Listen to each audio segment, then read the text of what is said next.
Hello, sports fans, and welcome to the Scott Sports 101 Monday Night Football postgame show. We had a doubleheader last night. We're going to recap the early game first between Baltimore and Tampa Bay. Lamar Jackson, who may be playing his best football of his career, made it look easy. The two-time MVP threw for 281 yards and 5 touchdowns Monday night, helping the Baltimore Ravens overcome an early double-digit deficit, and extend their winning streak to 5 games with a 41-31 victory over the Tampa Bay Buccaneers, who lost their top 2 receivers to injury. Trying to win, that's all that's on my mind, Jackson said. After the AFC North co-leader scored on 7 of 9 possessions before removing him from the game with just under 2 minutes left. I'm proud of him. I'm happy for him. He's a great leader, a great player, Coach John Harbaugh added. He's the ultimate competitor on a level with the greatest competitors I've ever seen. Jackson improved to 23-1 against NFC teams, the best marked by a quarterback against opposing conference in NFL history. He's 3-0 against the Bucs, who now fall to 4-3, who faded after taking a 10-0 lead with the help from the 100th touchdown reception of Mike Evans' career.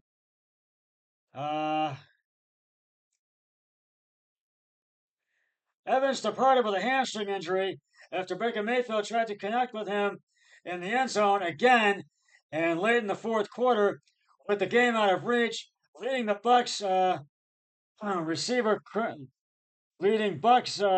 receiver Chris Godwin, who was carted off the field with a left ankle injury. ESPN declined to show replays of Godwin's injury, which appeared to be severe. Early indication is that it's dislocated.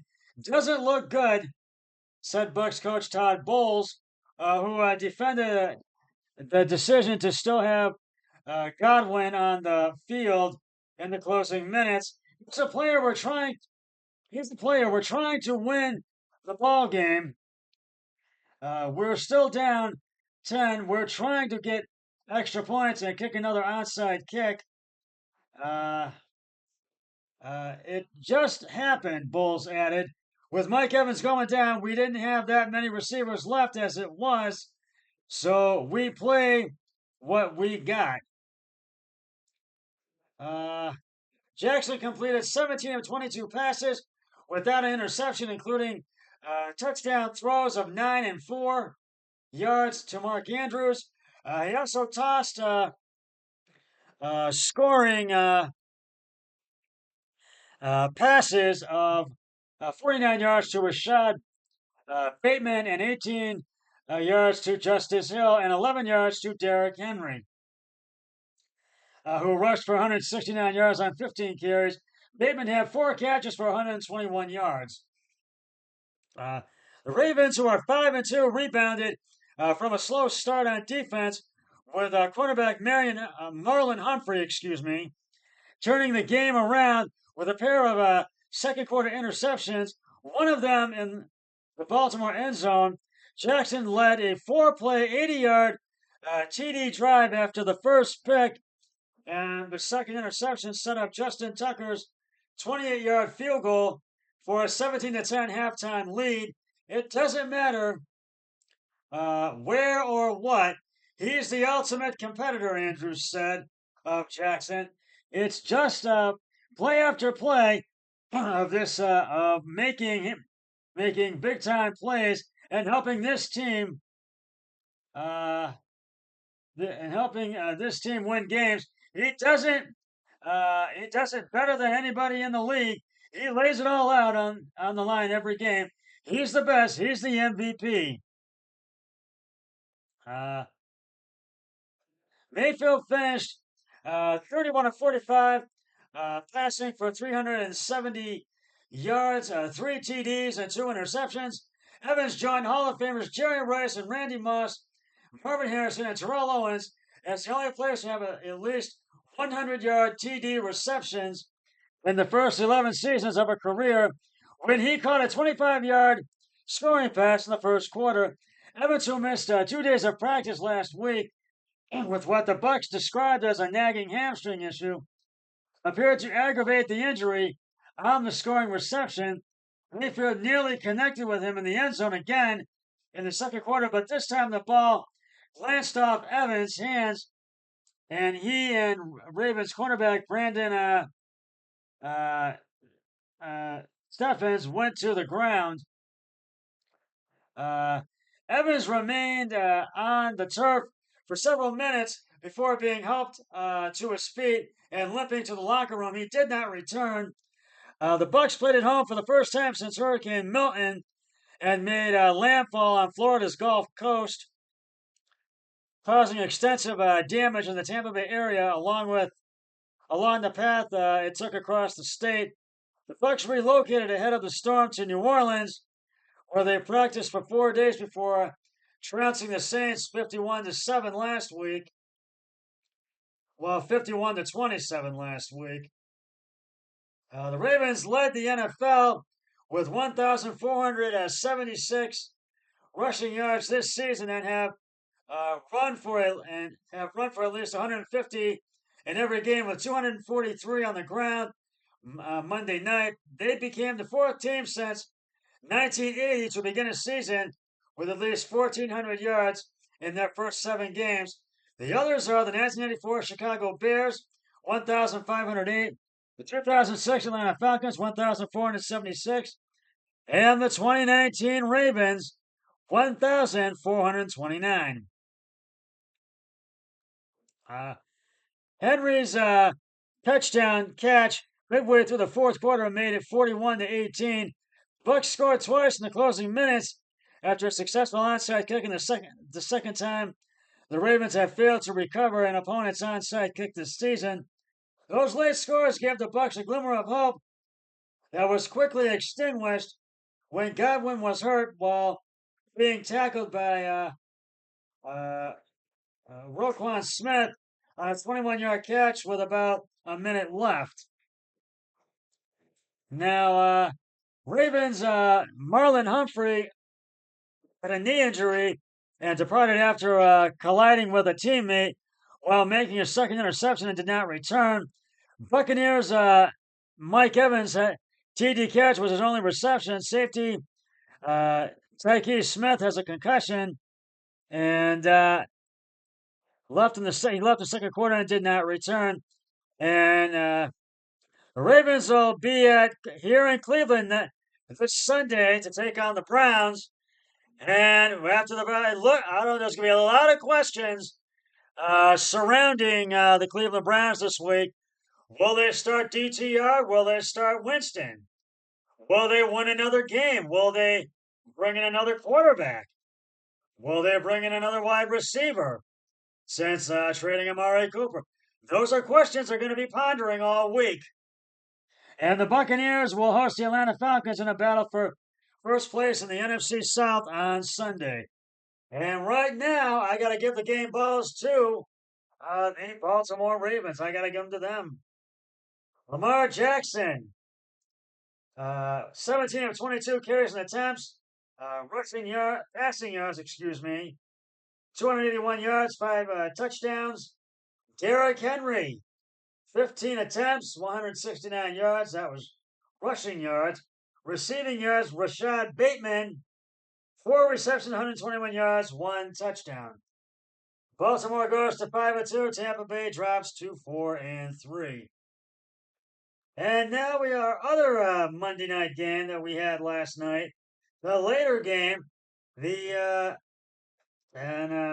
was Arizona's Kyler Murray rolled out to his left before turning on the Jets, beating the Chargers. Jets beating a Chargers defender to the sideline and then costing a spectacular 44-yard posting for a spectacular 44-yard touchdown, casually holding the ball with one hand like it was a backyard game. Cardinals coach Jonathan Gannon admitted that's not the way his players are taught to protect the ball. Then again, Gannon didn't teach Murray how to run like that either. Uh, until he fumbled, I let him ride, Gannon said, with a weary grin, a wry grin. And that was pretty spectacular. Murray ran for the game-changing touchdown early in the fourth quarter, and then led the Cardinals on a drive that set up Chad Ryland's 32-yard field goal as time expired. And Arizona rallied for a 17-15 win over the Los Angeles Chargers last night at State Farm Stadium in Arizona. Cameron Dicker kicked his fifth field goal of the night. This one from 40 yards to give the Chargers 15 to 14 lead with a minute 54 left. But the Cardinals, who went to 3 and 4, quickly moved in the field goal range, aided by an unnecessary roughness call on Cam Hart that cost Los Angeles, who fell to 3 and 3, 15 yards. Arizona followed that with a bruising 33-yard catch run by James Conner, who finished with 101 yards on the ground and 51 yards receiving. Conner's big gain eventually set up Ryland's short field goal, and a Cardinals celebration. Conner delivered a sterling speech to the team on Sunday night and backed up those words on Monday. That's just the way the season's been going, Conner said. As captain of this team, that's the job description. Just tried to rally the troops. It was a frustrating night for the Chargers offense, which gained 395 yards but couldn't find the end zone. Justin Herbert completed 27 of 39 passes for 349 yards. It was Coach Jim Harbaugh's first loss on Monday night, dropping him to 6 and 1 for his career. Dicker booted field goals of 59, 50, 28 and 47 and 40 yards. The first of which tied a franchise record for distance. The Chargers came into the game with one of the NFL's top defenses and had another good night, but the offense usually couldn't execute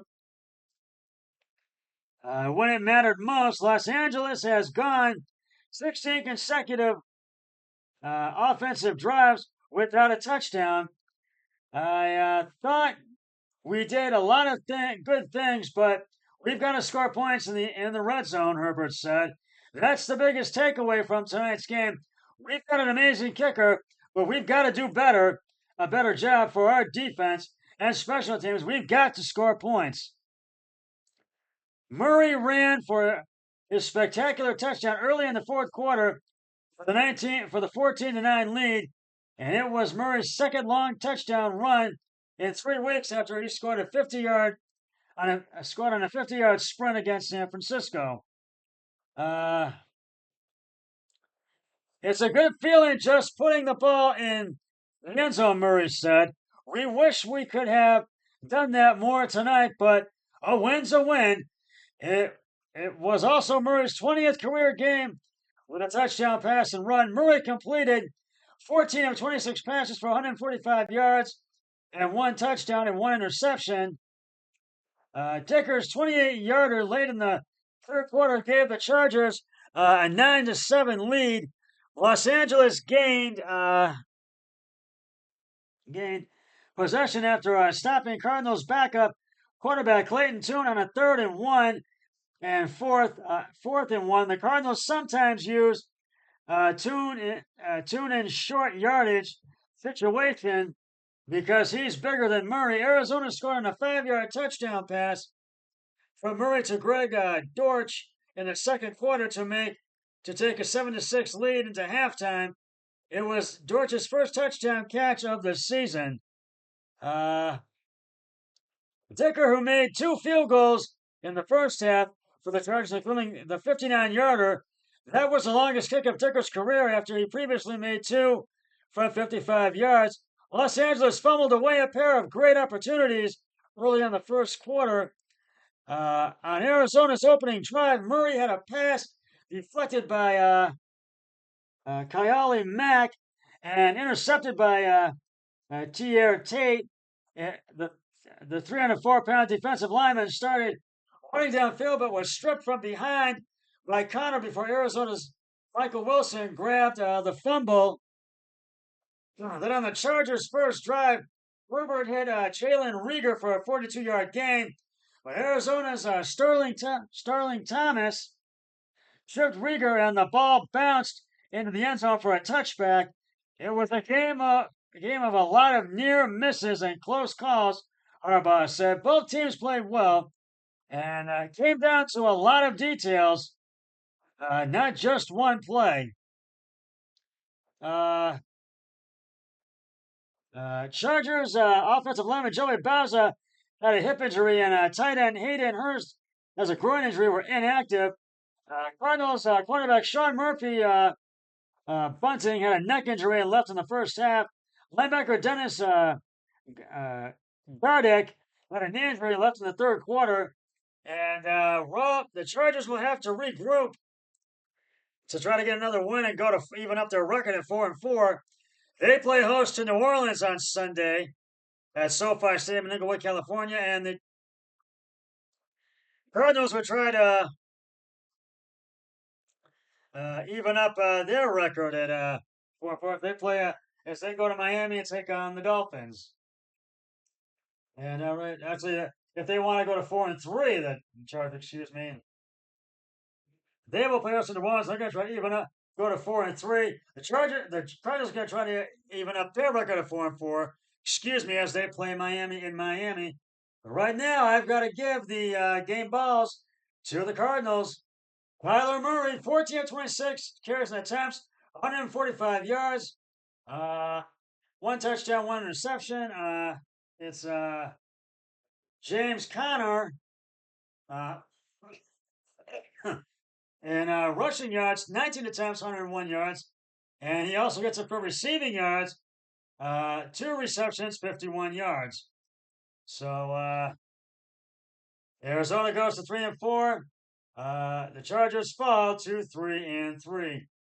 And we've got a whole plethora of week 8 action of NFL football that kicks off Thursday night with the Minnesota Vikings taking on the LA Rams at SoFi Stadium in Inglewood, California. Then we got a whole day of action on Sunday.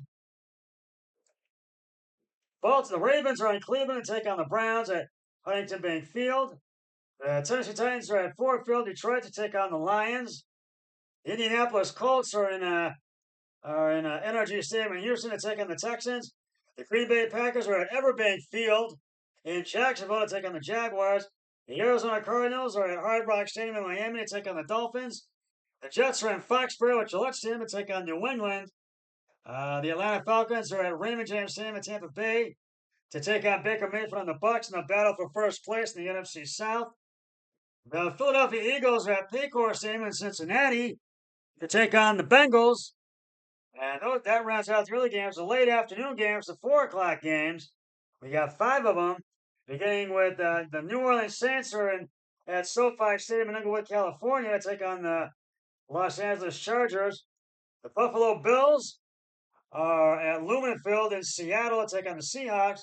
The Chicago Bears are in Washington to take on at FedEx Field to take on the Commanders. The Carolina Panthers are in Empire Field at Mile High in Denver to take on the Broncos. And rounding out the late afternoon games, the Kansas City Chiefs are at Allegiant Stadium in Las Vegas to take on the Raiders. Sunday Night Football, the Dallas Cowboys are at Levi Stadium in Santa Clara, California to take on the 49ers. And next Monday Night Football, the New York Giants are at Ascure Stadium in Pittsburgh to take on the Steelers. So that's how Week 8 of the NFL regular season shapes up. So, and there's going to be a lot of questions surrounding the Browns this week.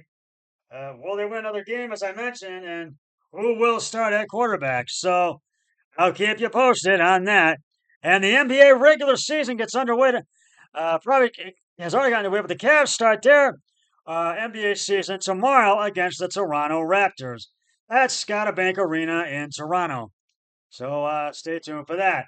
Well, that's just about going to wrap it up for the Scott Sports 101 Monday Night Football postgame show.